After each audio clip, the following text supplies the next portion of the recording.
I think the most important thing out of running an independent label for 20 years is the fact that it still survived for 20 years. I think that's the most important thing, because it's tough to run an independent business, and especially in music, when generally once artists go to a certain point, they get swapped up by majors, and then the major label takes it and they do their thing to it. And with Mak, we never wanted to compete in that world. We're like, we're gonna do our thing. We're gonna do it in a vibrant and potent market, a community that supports our sound, our music, our culture, and we're gonna stick with that. And in some cases, there was anomalies that grew from that didn't even need major label support or didn't need necessarily radio support. Some radio support, but it wasn't like radio support from a major label with that kind of backing financially. And I would even give credit to like the Chainsmokers Selfie record, where that record it just took off on its own. It struck right at a very particular moment, with the sound, the drop, the video was charismatic and totally DIY, very much like a YouTube kind of video. A video that's successful on YouTube, to me, is one that's lo-fi, but high in creativity, and it really showcased that. And that's sort of where we come from. We come from a very DIY spirit, and we give our artists their tools to help them really build a vision that they're looking for and grow that vision. And some artists move on to major labels, and we're not opposed to that either. And some artists stick with us all the way to the end. And we have a very healthy business and ecosystem in this world. And I mean, nowadays every popular DJ at this point has their own label, because we all know that at this point we can do what we want creatively, and have our own vision with our own team helping develop that. You don't necessarily need to be on radio to have a voice anymore. And radio does help, though. I'll put it that way. But on another note, Mak, I mean, when we started in 1996, we started in a completely different genre. We started with punk and hardcore, and later into emo and indie with Block Party and The Kills, and the British invasion of sound that was coming to America with Klaxons. We put out their first record, and like a lot of different bands from England that we ended up signing, to later on the electro era in 2007 and 2008 with Mastercraft and the Bloody Beetroots, and later putting out Zed's earlier singles and Dada Life's earlier singles and Carnage's earlier singles and Showtek's earlier singles, to Chainsmokers, and now we're putting out all kinds of stuff, from Infected Mushroom to Dirty Phonics doing drum and bass, to some of the trappier sounds, mainly with Rain Man and Autoerotic, who's doing like more of like the bass sound that's really popular right now, to like hybrid groups like Watch the Duck, who are like you have a soul singer singing on electronic beats. And we got Pharrell, and we got T.I. and Schoolboy Q, and I produced a record to support the EP.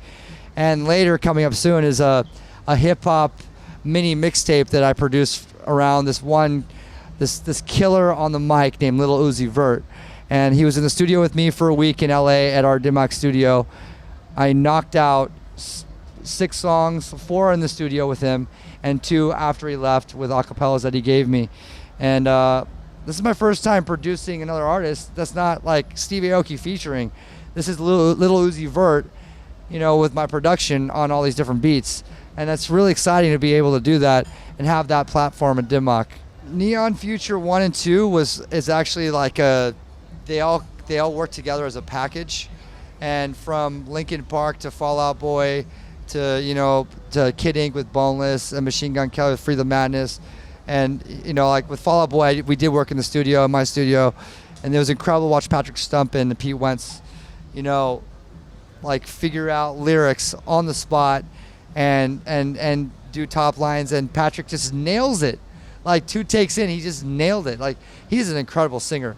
And Moxie, she already was doing that song, I Love It When You Cry. I took it and I did my treatment to it, and then we turned it into an original record together. And that was a lot of fun. We brought her on tour and did that. Rage the Night Away with Waka Flocka. We wrote that one together on the road in my bus. So in some cases, everything is a different story. Linkin Park, I mean, that was a long time coming. We started working together on music in 2013. And we did A Light That Never Comes, and eventually another song emerged from that, which is Darker Than Blood, that was on Neon Future 2. And Home Will Go with Walk Off the Earth from Canada, is a band that I've been talking to about doing music for a long time. And I sent them beats, I sent them ideas, and they sent me ideas, and they sent me their version of Home Will Go.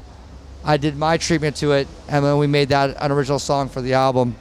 But Neon Future 3 is coming up, and there's exciting collaborations on there.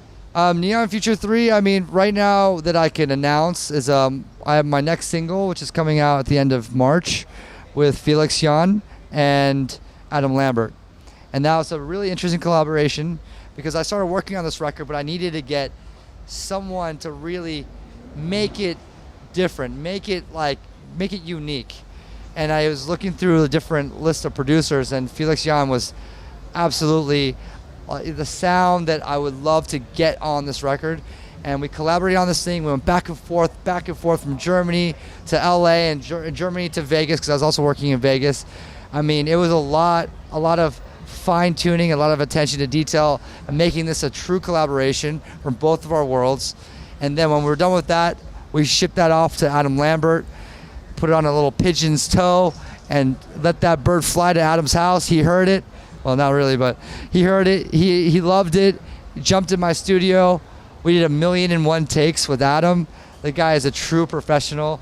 Best singers I've ever worked with Adam. I mean, obviously, he's just incredible. And we have to me, a home run of a song. It's just an incredible song. I could play in the club. You could play it on like, you could stream it on any of the platforms and play in your car, play it at home. I mean, it's that kind of song.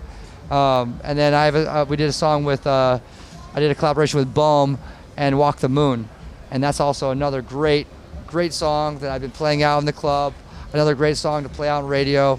And I mean, having Nicholas in the studio singing, I mean, it's great to be able to watch these guys do their thing and just their mastery of how they do it and how they do it so differently than everyone else. Neon Future Sessions is all about the future, you know, like as it is Neon Future. And I'm a like avid futurist fanatic.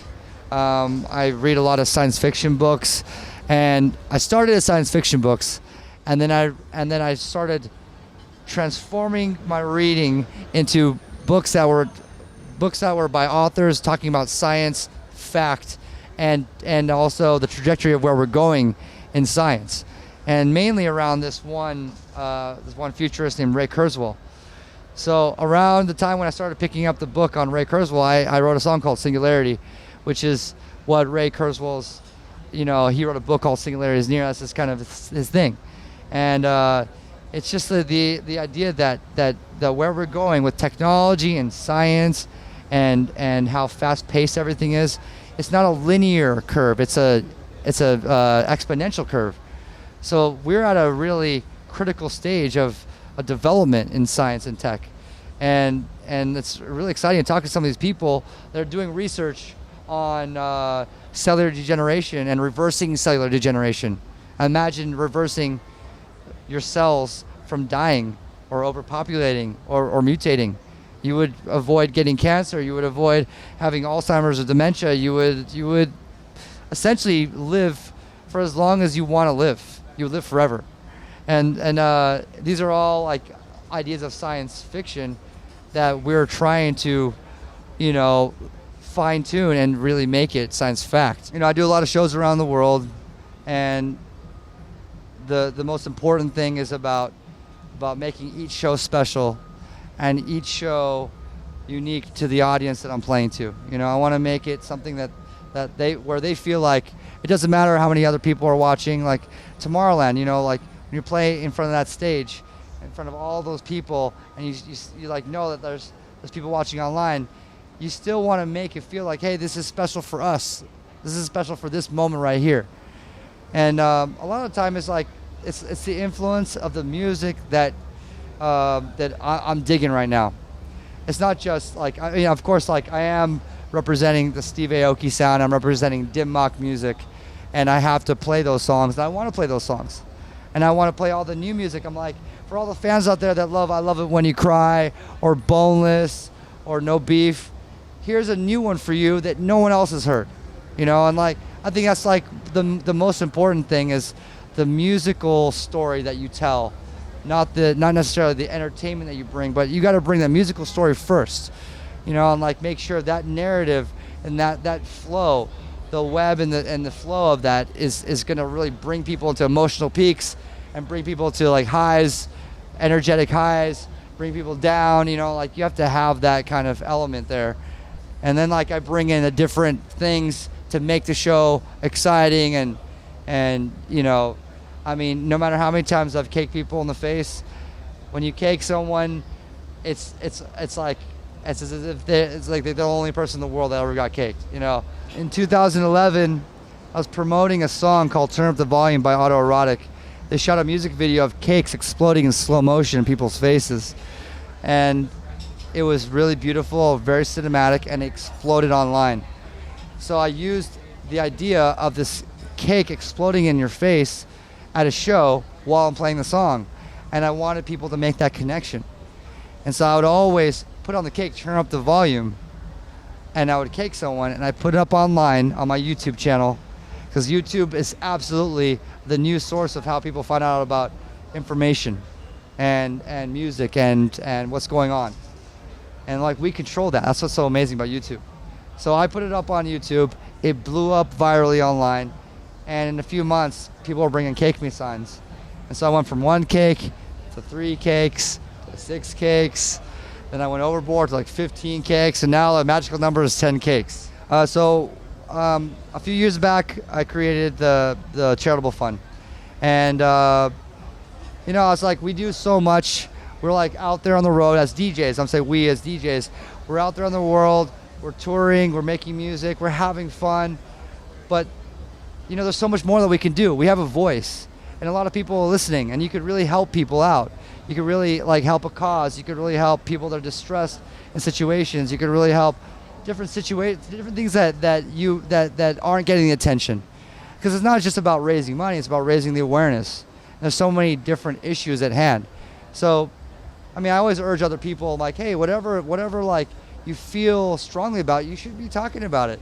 I know, because like, I mean, music is like a neutral, it's a neutral playing field, but we're all artists and we're all gonna put in our own say. So, I mean, this is a time to speak. And right now, with Neon Future, you know, and with all the different research I've been looking into, my main focus is brain health and brain science. I mean, everyone in the world, if we're a human being, we got a brain, and it's a mystery. And there's a lot of mysteries that we could uncover if we just provide more resources, more funding, more awareness. And kids don't think about this noggin up here. I mean, you're invisible. When you're a teenager, you're invisible. Not invisible. You're invincible. You might be invisible too, but yeah, I mean, you're invincible, man. Like, you go crazy, you party hard, you know, you're doing drugs, you're drinking till you're on the ground, you're like, you know, doing things without thinking about, you know, like it's, and I kind of want to put that perspective, like, hey, man, like there's a lot that is going on up here that we don't know about, and it's all like all the things that we do affect this thing right here, and if this thing doesn't work, then we're not who we are anymore. So there's a lot of interesting stuff I've been doing. I met up with the Lou Ruvo Center in Las Vegas, who is they're the by far the most world-renowned brain health center in the world, and they not only do research, but they do a lot of brain recovery and like working with people with Alzheimer's or dementia, and really working on working with patients like that. So it's not just like brain health and brain science and the future of our brains.